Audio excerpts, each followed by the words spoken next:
So in this session I'd like to start with a short introduction into the two main topics for this weekend, and that is mindfulness and emotional balance. So first off, we'll have a look at what is mindfulness and what is the practice of cultivating mindfulness.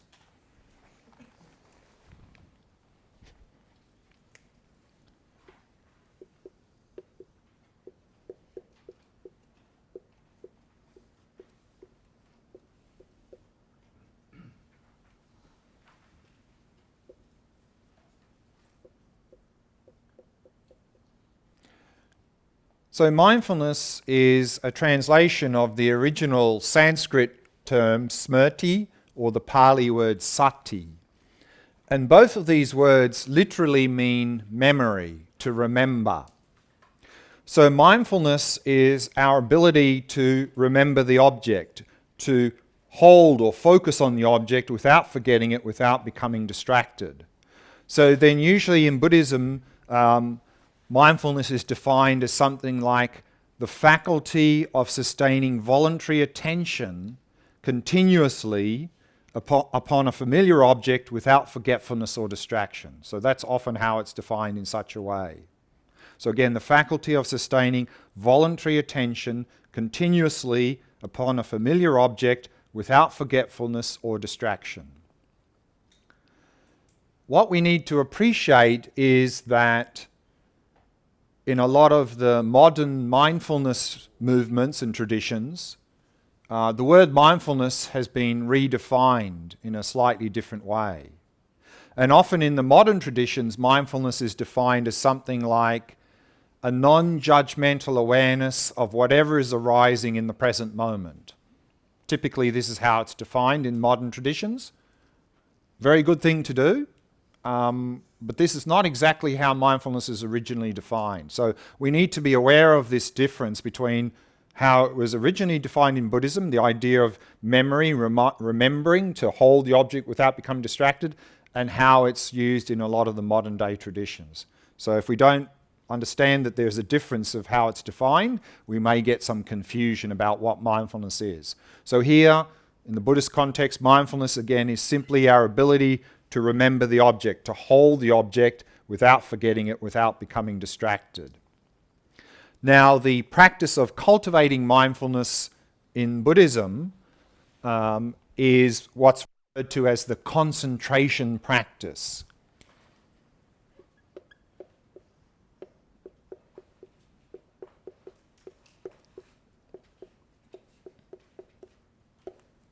To develop single-pointed concentration.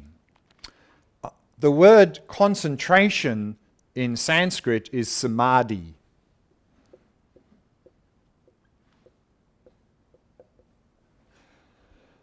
And there are many levels of concentration we can develop in the Buddhist path. The one that is most commonly referred to, particularly in what's called the Mahayana Buddhist traditions, is called Shamata.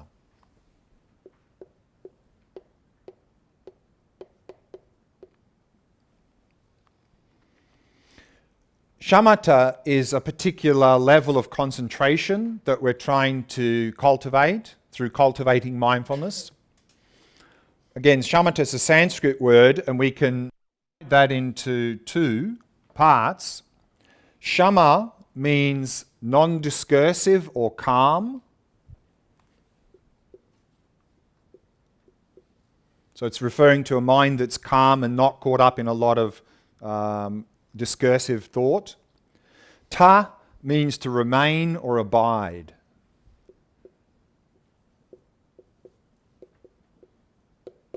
So most commonly, Shamata is translated into English as calm abiding.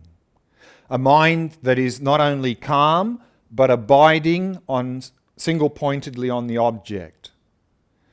So Shamata is a particular level of concentration that we are cultivating. So often in many Buddhist traditions, when we talk about this concentration practice, we simply call it Shamata practice. In some of the Buddhist traditions, what's called the Theravada Buddhist traditions, like Sri Lanka, Myanmar, Thailand and so forth, when they talk about concentration practice, normally you won't see this word Shamata. You'll see a word called jhana. That's another level of concentration. So in the Theravada traditions, generally when they talk about concentration practice, they say they're doing jhana practice. But here, of course, we're in the context of Tibetan Buddhism, which is part of Mahayana. So therefore, we tend to use this word shamatha, that we're doing shamatha practice. So this cultivating mindfulness, improving our ability to hold the object, to remember the object, of course, developing concentration, is this shamatha practice. Any questions so far? Clear? Okay. Yeah. Is the dhyana is the same as shamatha or is it different? Yeah. They're both levels of concentration. Samadhi is the generic term, concentration, and of course there are many levels of concentration we can develop, and often in Buddhism we can talk about 9 levels we can develop. The first one is shamatha. Then above that there are 4 levels called the 4 jhanas. Above that there are another 4 levels called the 4 samapatis or absorptions. But in the Buddhist path those absorptions are not really so relevant. So therefore, either shamatha or these 4 levels of jhana is what we're trying to cultivate in this concentration practice. Of course, it would be good to develop jhana, but that's even more higher level. But the minimum level that we're trying to cultivate in the Buddhist path is shamatha. Because this concentration practice is the basis of the wisdom practice, or in other words, the vipassana practice, where we're trying to penetrate the nature of reality, come to realize nature of reality. To be able to realize nature of reality directly, we need a very stable and clear mind. We need this level of concentration called shamatha. Okay. So that's the one we're going to be looking at in these 2 days. Now, within the Buddhist context, this cultivating mindfulness or the shamatha practice is important because it's one of the key elements in the Buddhist framework. In all Buddhist traditions, whether we're talking Mahayana or Theravada, there are 3 core areas of practice.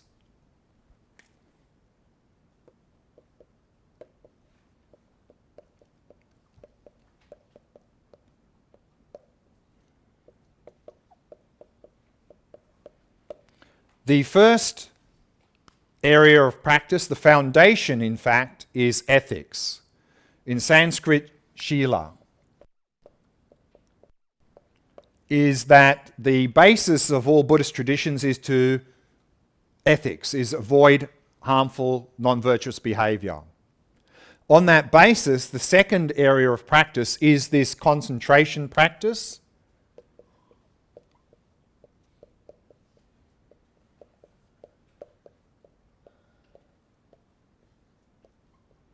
Or samadhi practice. And on the basis of developing this single-pointed concentration, the third area of practice is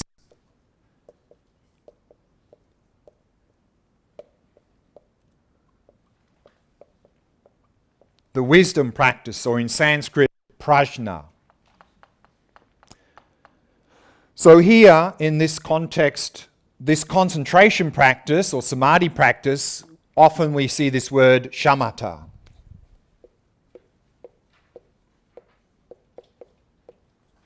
So it's often called shamatha practice.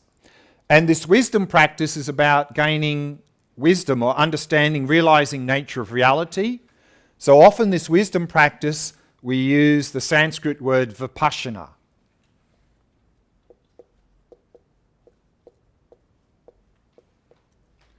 Probably many of you are more familiar with the Pali term vipassana. But in both of these words, vi, the prefix vi, means higher or superior. Passana or pasana means to see. So vipassana is higher seeing, seeing beyond. And usually this is translated into English as insight or special insight, gaining insight into the nature of reality. So therefore, this shamatha practice is the basis for the vipassana practice.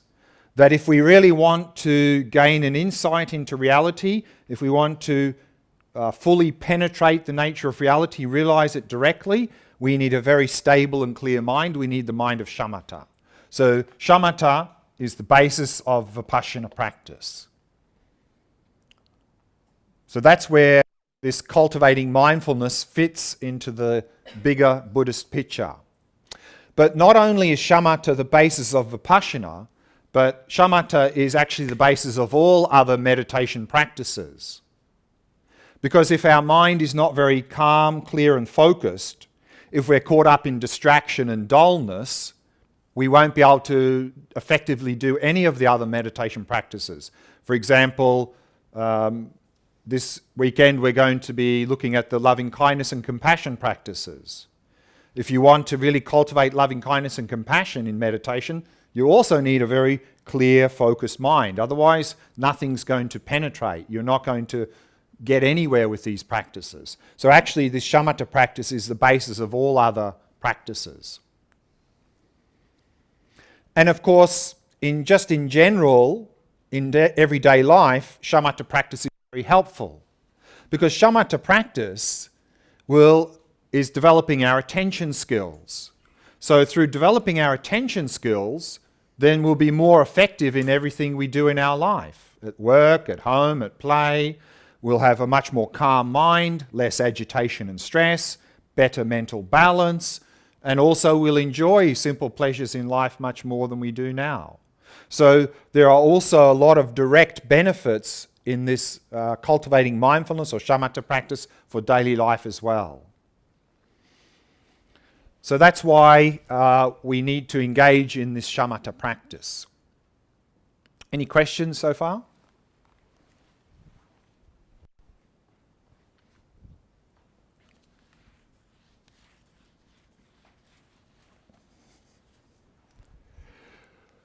So let's have a look at how we engage in this training, this shamatha practice. How do we train in it?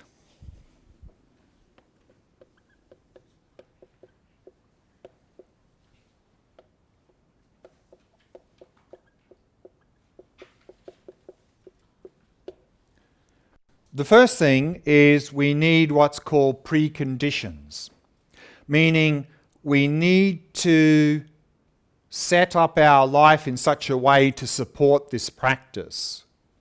And so we're going to look at what these preconditions are tomorrow afternoon in the last session.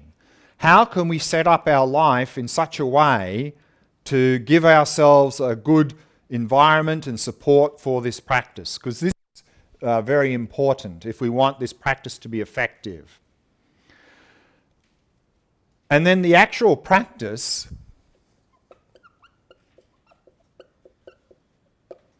has two parts. Like any practice we do has two parts. The first part is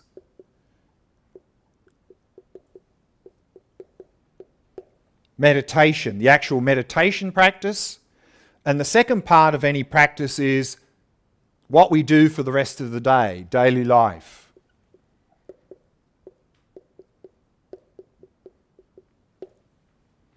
Because if we only do the meditation practice, for example, this shamatha practice, and maybe we do it every morning, but then if we jump up and run around like crazy for the rest of the day, then that's going to work against the shamatha practice. So if we want shamatha or any other practice to be effective and progress, not only do we actually need to do some meditation, we need to bring that into daily life. We need to integrate into daily life. So again, we're going to have a look at how to do that in the last session tomorrow. And in the meditation practice, again, any meditation practice has two parts.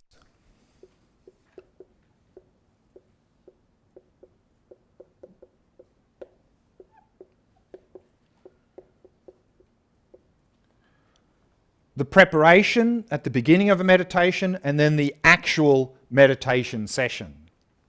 And again, often people either don't do this or don't do it well. And then they wonder why their meditation's not working so well, because we didn't prepare ourselves well at the beginning of a meditation. And in terms of preparation, we can talk about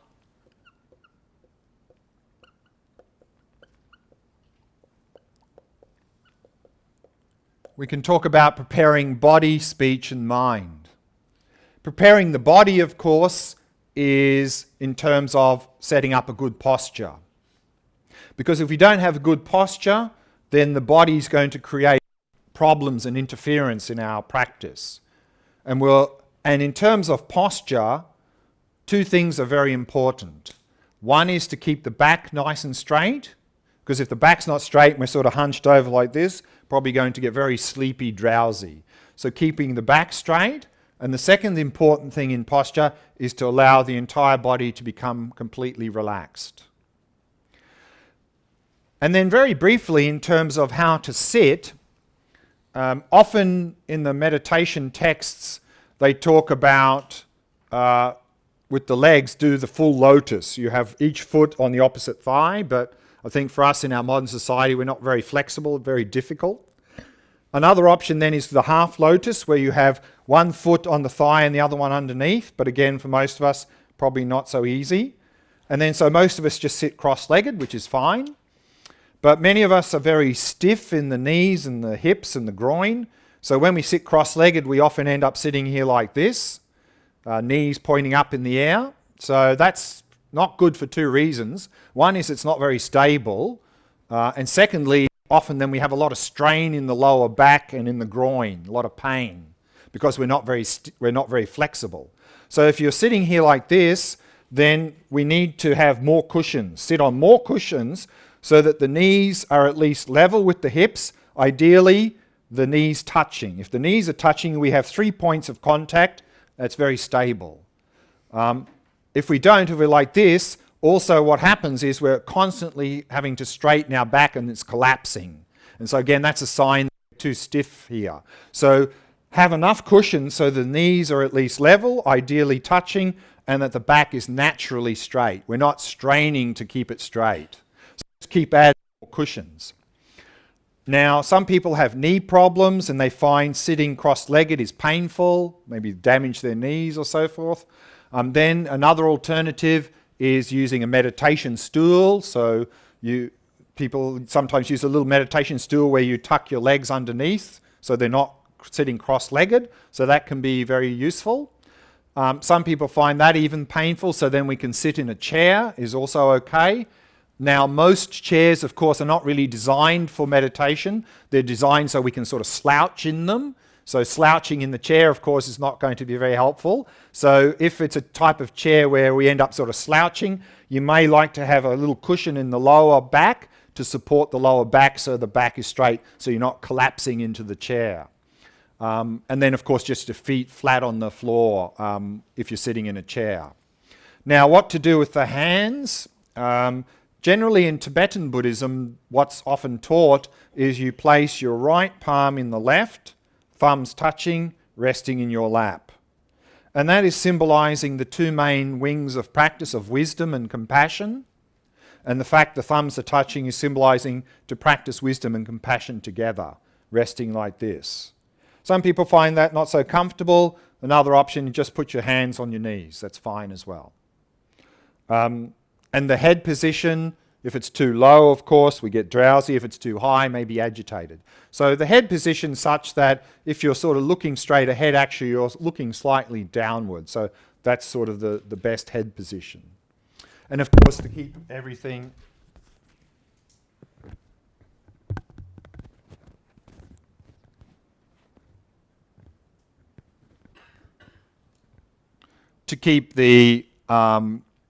everything relaxed in the body. Any questions about posture?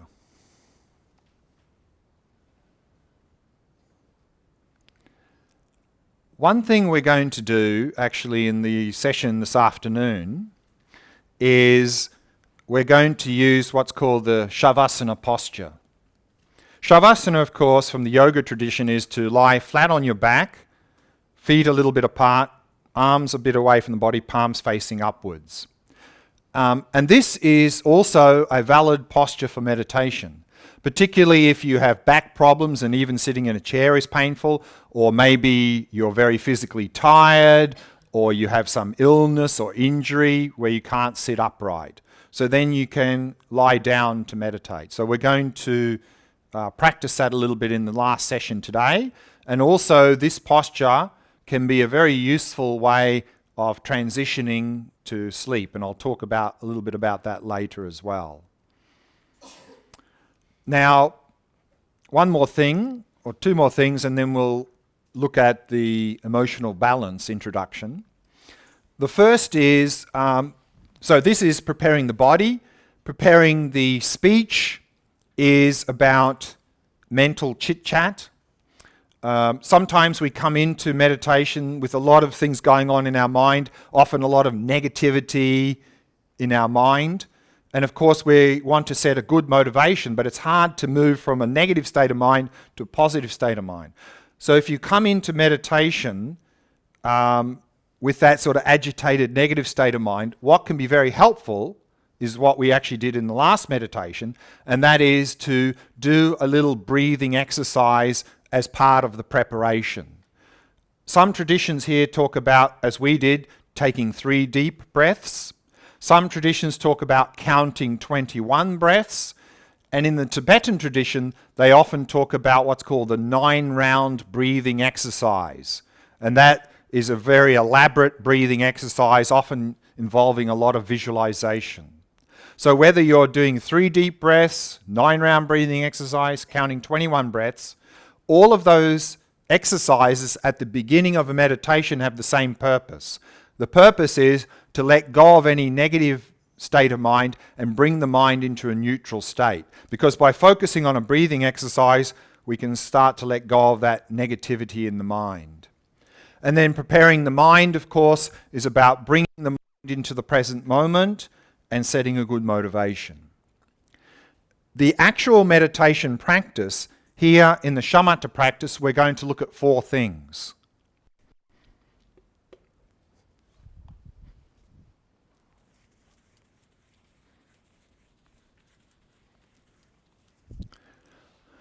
The first thing we're going to look at is what qualities are we cultivating here?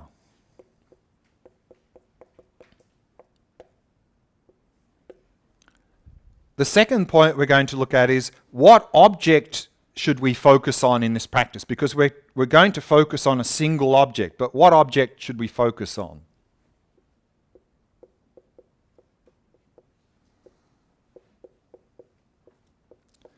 What tools do we need to use in this practice? How do we go about this practice? And then lastly, what faults are possible in this practice and how do we overcome these faults? So these are the things we're going to look at. So what I'd like to look at briefly now is what qualities are we to cultivate in this practice?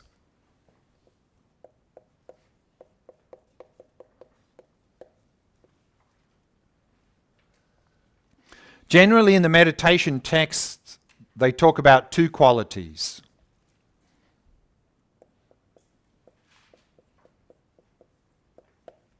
The first quality is stability. So we are to cultivate a stable mind, meaning a mind that can focus on an object without becoming distracted. So the fault we're trying to overcome here is distraction.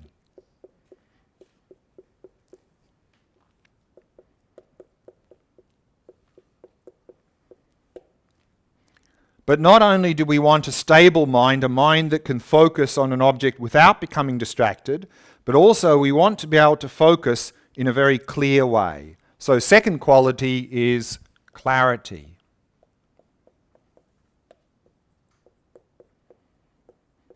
So the fault that we're trying to overcome here is dullness.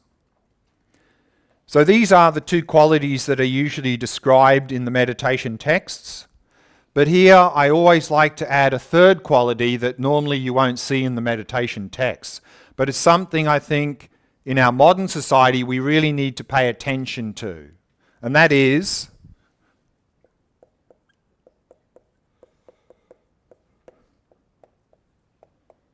the quality of relaxation. Because if we want to develop any stability and clarity, the basis needs to be relaxation, a relaxed body and a relaxed mind.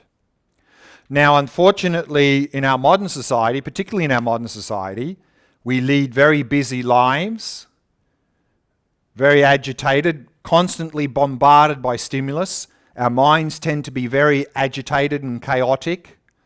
And then what we tend to do is whenever we want to focus on anything or any task, what we automatically do is we tense to focus. Because we feel if we don't tense, we're just going to get distracted. So we tense. And unfortunately, that works a little bit. With tension, we can focus a bit better. But we know from our own experience, if we focus on something with tension for a longer period of time, we become completely exhausted and often become very agitated. So this is not a sustainable way of focusing. So therefore, the very first thing we need to do here is we need to learn to relax. To overcome this tension in the body and the mind. So we need to cultivate these qualities in this order. First, emphasize simply relaxation, relaxing the body and the mind. Once we have a more relaxed body and mind, then we can emphasize stabilizing our mind, overcoming distraction. Then with a more stable mind, we can emphasize improving clarity of attention. So we need to cultivate them in this order. Each one is the basis for the next. And I can't overemphasize this point enough. I know from personal experience and talking to many people that we tend to bring a lot of tension into meditation. And we get really wound up in the meditation. And also in our modern society, we have this sort of habit of pushing, striving. I have to get somewhere and I have to get it there now. So we push. And so we bring a lot of tension into meditation. And I think the main reason we have difficulties in meditation as a beginner is this. We're too tight, we're too tense, we're simply trying too hard. So really the first thing we need to do is we need to learn to relax. Relax the body, relax the mind. Very, very important. Any questions about qualities? Okay. What I'd like to do then is briefly talk about objects, and then we'll look at emotional balance introduction. So in this practice, cultivating mindfulness, the Shamata practice, what object should we focus on? And the general recommendation, of course, is use the object that works best for you. That's what the texts say. And then the texts usually give a very long list of possibilities, many different possibilities. But within all of those possibilities, probably the one that is most emphasized in most Buddhist traditions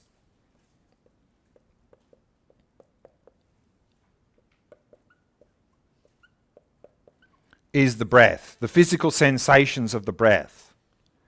And that's the one we're going to be working with today. And in the breath practice, there are a number of variations.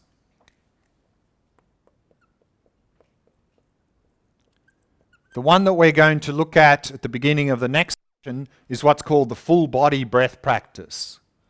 And that is simply to notice sensations anywhere in the body associated with the breathing. And so this is a very diffuse object. So this is particularly good for developing relaxation. Then the next object we're going to look at today, after that, is to focus on the breath in the area of the abdomen, emphasized by a number of Buddhist traditions, the rising and lowering of the abdomen as you breathe, a fairly large area. So this is particularly good for working with stability, to stabilize our attention. And then the other variation of the breath practice that we're going to look at today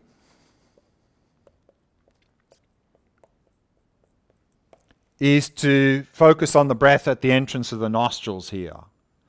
For this, of course, we're bringing our attention up, and it's a much smaller object of focus here. So this is particularly good for improving clarity of attention. So we're going to be working with these variations of the breath practice today. And this is the object that is most emphasized in most Buddhist traditions, and probably for many of us, this will be the best object to use.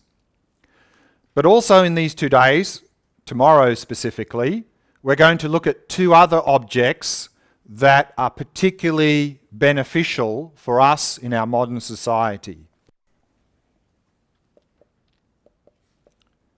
The first of those is we are going to use the mind as the object. What this means is we're going to simply observe our own mind and whatever's coming up in our mind, like thoughts, emotions, memories, and so forth. And simply observe those mental events arising, passing. Many people find this much more challenging than focusing on the breath for 2 reasons. One, the mind is much more subtle than the breath. Breath is a physical object, more easy to focus on. The mind is not a physical object, a little bit more difficult to focus on. And also the other reason people find this challenging is that our strong habit, of course, is if a thought or emotion or memory or something comes up in our mind, we tend to immediately identify with it and follow it. So we get constantly caught up in our thoughts and emotions and memories and so forth. So in this practice, of course, we are simply observing them as they arise and pass. We don't really have a habit of doing that. So people find this challenging. But this object has enormous benefits in our modern society, because in our modern society we often tend to be always caught up in our thoughts, emotions and memories and so forth, and often we're overwhelmed by them and tormented by these things, and so we actually have become the slaves of our own mind. With this practice, instead of being the slaves of our own mind, we'll become the masters of our own mind. And I'm going to talk more about what that practice looks like tomorrow morning. And then the third object that we're going to look at in this 2 days is awareness itself, or sometimes this is called Shamata with no object.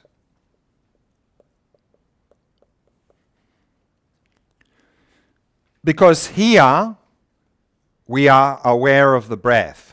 Here we are aware of the mind. In this practice, we're turning that awareness in upon itself and simply knowing that we're aware. Many people find this much more challenging than the mind or the breath, not because it's complicated, but actually because it's too simple. Because this practice basically involves doing nothing. We don't know how to do nothing. This is all about being. In our modern society, we always want to do something. Do. So when this practice is explained, people go, yeah, but tell me, what do I have to do? Doing is the problem. Stop doing, and then you're in the practice. And this also has enormous benefits in our modern society. Because, again, in our modern society, we are always caught up in obsessive compulsive doing. Go, do. Go blah, blah, blah, blah all day long. And it's very tiring. If we can get into this practice, not only is it a shamatha practice, but a side benefit is we can get into being mode than obsessive compulsive doing. We can make this our default mode in daily life. Instead of blah, blah, blah, blah, blah all day long as our default mode, we can be in this stillness of awareness as our default mode. A very open, spacious, still mind. Much more effective basis to engage in daily life activities. And also this practice, due to the nature of the practice, it's very much a bridge into the wisdom of Vipassana practice. Because of simply resting in awareness, we can intuitively come to an insight into the nature of our mind, which is Vipassana practice. So these enormous benefits, but we'll look at this practice again tomorrow. So these are the 3 objects we're going to use over these 2 days. There are other possibilities.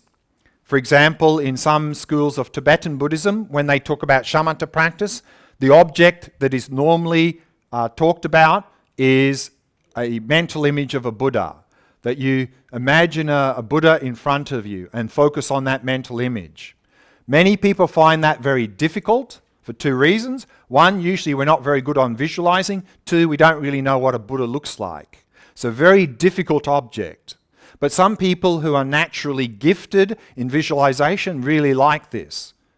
Again, use the object that works best for you. Now, even some traditions say, oh, you find the breath too difficult? Okay. Find a stick or a pebble, put it down and look at it. So use a visual object. And that can be, for people who are very agitated, a way to get into this practice. But a visual object, like what people do sometimes as a beginner, is they listen to a repetitive sound, chanting a mantra or some repetitive sound. This also can be a way to get into this practice. But any sense object like a sound or a visual object are very coarse and we won't be able to get very far in the practice. But they can be a way to get into the practice, but at some point we'll need to move beyond chanting a mantra or looking at an object, because they can only get us so far in the shamatha practice. We'll need to move on to a more subtle object like one of these. So that's objects. So that's all I wanted to talk about now in terms of introduction to mindfulness. Any questions about this before I briefly talk about emotional balance? And then we'll take a morning tea break. I have a question about the mind and the awareness, a technical question. You say that we gaze or we're aware of whatever comes up, right? In this practice? Yeah. So, for instance, what does it mean? I'm aware that I was angry at something and I don't go beyond it and say, okay, anger is coming up. No, I just look. Watch the anger arise and pass. Absolutely. In this practice, yes. In this practice, no. So in this practice here, anger may come up. But in this practice, we're not interested in it. Let it be there. It can be there. We're not paying any attention to it. We're not trying to block it, but we're not focusing on it. In the mind, we're focusing on it. We're watching it arise and pass. In this practice, we're simply focusing on knowing we're aware. If anger arises, let it be there. It doesn't matter. We're not interested in it. Can you say about the object, the mind and the awareness, what's the connection of them to the qualities? Or if there's any? Yeah. So, with all of these, whatever object we use, what we are doing is we are cultivating relaxation, stability, and clarity. So it's the same qualities. But each one of those has its own unique side benefits. But the goal of whether we're doing this, or this, is this. That's the goal of these practices. The shamatha practices. Yeah, I meant because on the breath you have 3 ways to do it, and then every way has got the relaxation, stability, clarity. Right. But this doesn't mean we have to do this to relax. It doesn't mean we have to use the nostrils to develop clarity. It just means each one of them is particularly suitable for that quality. We can, from the very beginning, use the nostrils and develop relaxation, stability, clarity. Or we can use the abdomen to develop all 3. That's all. Okay. Right. A brief introduction then into the emotional balance, and then we'll take a morning tea break. So emotional balance is about not reacting to stimulus. Now we have a lot of emotional imbalance.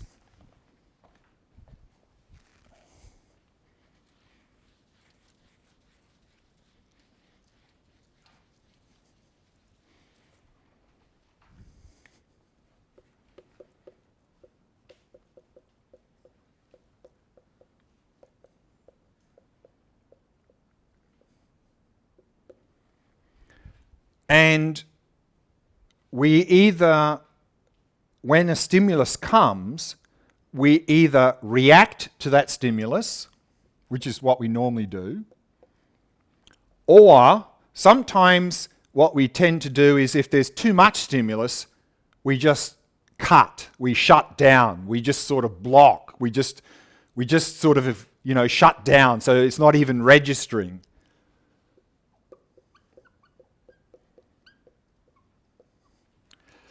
And when we react to stimulus, then we either do one of two things. The most common thing we do is we express. We get caught up in some reaction. But sometimes when the stimulus is too strong, we react by trying to suppress it, to block it.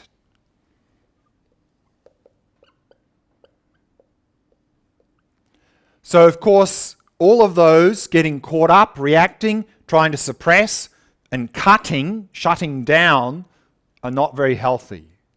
So, emotional balance is about being fully present without shutting down, so being fully present and not reacting, but rather responding. And so, for that, to cultivate this emotional balance, in this weekend we're going to look at what's called the 4 immeasurables: loving kindness, compassion, empathetic joy, and equanimity. Because now, in terms of reacting, in terms of expressing, when something pleasant comes our way, we tend to react with craving and attachment. When something unpleasant comes our way, we tend to react with aversion, hostility, anger, hatred. That's emotional imbalance. So rather than reacting with attachment and aversion, what we want to do to be emotionally balanced, of course, is not cut, not suppress, not cut, but respond with loving kindness and compassion, for example. So that's what we're going to look at in this retreat, these 2 days, is we're going to have a look at these, particularly these 2 qualities of loving kindness and compassion. And also we're going to look at these 2 sort of core reactions, the attachment and craving and the aversion in terms of anger. So we're going to look at those 2 reactions and how to deal with them as well. So that's what we're going to do with the emotional balance, is to identify these reactions of craving and attachment, aversion and anger, and how to deal with them. And then also on the flip side, then how to respond to cut through loving kindness and compassion, those practices. So that's going to be the emotional balance component over these 2 days. Any questions about that before we take a little break? I want to ask, what is the difference between suppressing and shut down? Yeah. Suppressing is that we are present with the stimulus and we're trying to block it. We're trying to suppress it. Shutting down is we're actually like cutting. It's not even like registering. Because, we get an overwhelm of stimulus and usually we react, or if it's unpleasant, we don't know how to deal with it, we try to suppress it. But we're still there, we're still focusing on the stimulus, we're trying to suppress it. Whereas this, we're cutting. We're completely shutting down. It's like the stimulus is not even registering. And we often do this with drugs and alcohol. This. Shutting down. We don't know, so we just drug ourselves up, so we're sort of like nothing's registering. Like we're completely cut. And we see that in people who are like non-responsive. So this is really like being non-responsive, not engaging in the stimulus. This is reacting either by getting caught up or suppressing. So usually if this is too difficult, often this leads to this, that we can't really suppress, so we just shut down. We just, like nothing's registering. This is very, very unhealthy. Yeah. I I don't know, is there a difference in English, probably yes, between the words react and respond? Yeah. Because can you explain the difference? Yeah. In Hebrew, I think it's the same word, no? להגיב? Yeah. So I would like to Yeah. know the... Yeah, in English, the word react has a sort of a little bit of a negative connotation.